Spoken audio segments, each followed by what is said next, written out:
зората на българското възраждане светогорецът Паисий отправя страстен зов към цялото си отечество. Българин, знай своя род и език. В този страстен призив се крие не само любов към отечеството, но и дълбоко убеждение, че познанието е в основата на прогреса. Началото на просветното дело в Петрич неизменно се свързва с традициите на килийното училище. То е вид начално училище с църковно-религиозна насоченост в епохата на турското робство. Учителите са предимно монаси и свещеници. В килийното училище се учат основните неща – четене, писане, църковно пеене и малко смятане. За учебници са използвали предимно църковно-служебни книги – Часослов, Апостол и други. Първите сведения за появата на килийно училище в нашия край датират от 1856 година. Открито е частно килийно училище в къщата на Панчо поп Михов, а по-късно към метоха на църквата Свети Никола. Традицията на килийните училища в района е свързана и с метоха на Рилския манастир при параклиса Света Петка, в манастира Свети Георги край махала Чурилово. През 1865 г. в село Долна Рибница е разкрито училище с преподаване на гръцки език, а от 1874 г. обучението се води на български език. Към 1905 г. в училището има един учител и 19 ученици. По данни на Българската екзархия от 1905 г. в махала Гегова на село Игуменец имало начално училище с един учител и 24 ученици, а в село Долини начално училище с един учител и 17 ученици. През 1868 г. с помощта на всички петричани е построен първият български храм Свети Никола. През 1873 г. килийното училище е превърнато в първоначално училище. В него се изучава буквар, смятане, закон Божий и други. Първият учител е Ангел Войнов, роден през 1833 г. в Кюстендил. Той е възрожденец, народен учител, проповедник и общественик. Завършва класно училище в родния си град. През 1873 г. идва в град Петрич и открива първото българско училище. Преследван от гърчеещи се българи, напуска Петрич през 1874 г. През 1882 г. в Петрич идва Кочо Мавродиев. Той е роден през 1869 г. в село Огняново.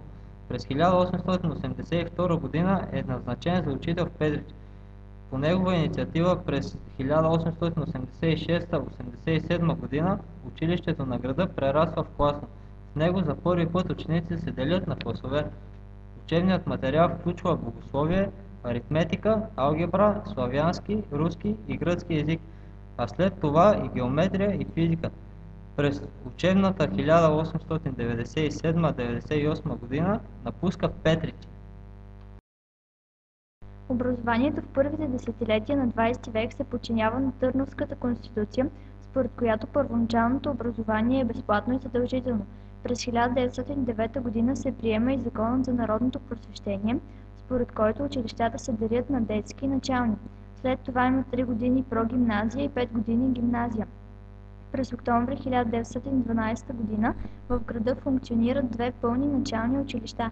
Първото начално училище Свети Кирил и Методий се открива в близост до църквата Света Богородица, а второто е отец Паисий. В периода след освобождението в града се премества прочутата Солунска българска гимназия Свети Кирил и Методий. Тя първоначално се премества в град Струмица, но когато е прогонена и оттам, идва в Петрич през 1919 г.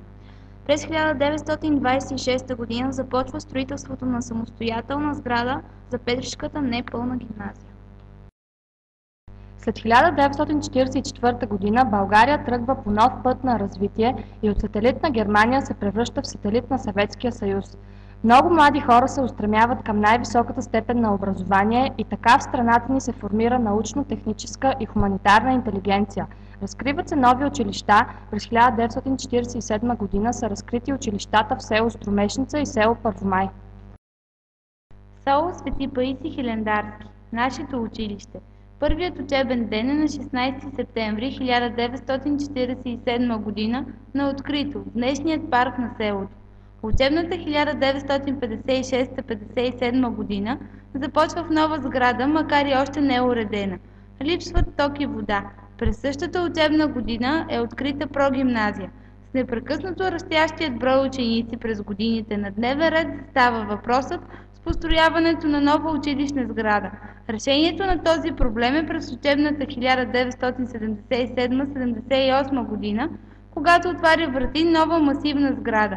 В нея е осъществена една мечта на обществеността в село Първомай – откриването на единно средно политехническо училище, когато през 1981 година стартира първият випуск ученици от първи до 10 клас.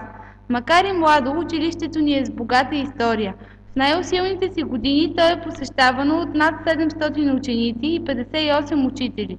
Последното преобразование на неговия статут е от 1996 година, когато е преименувано в Средно общообразователно училище.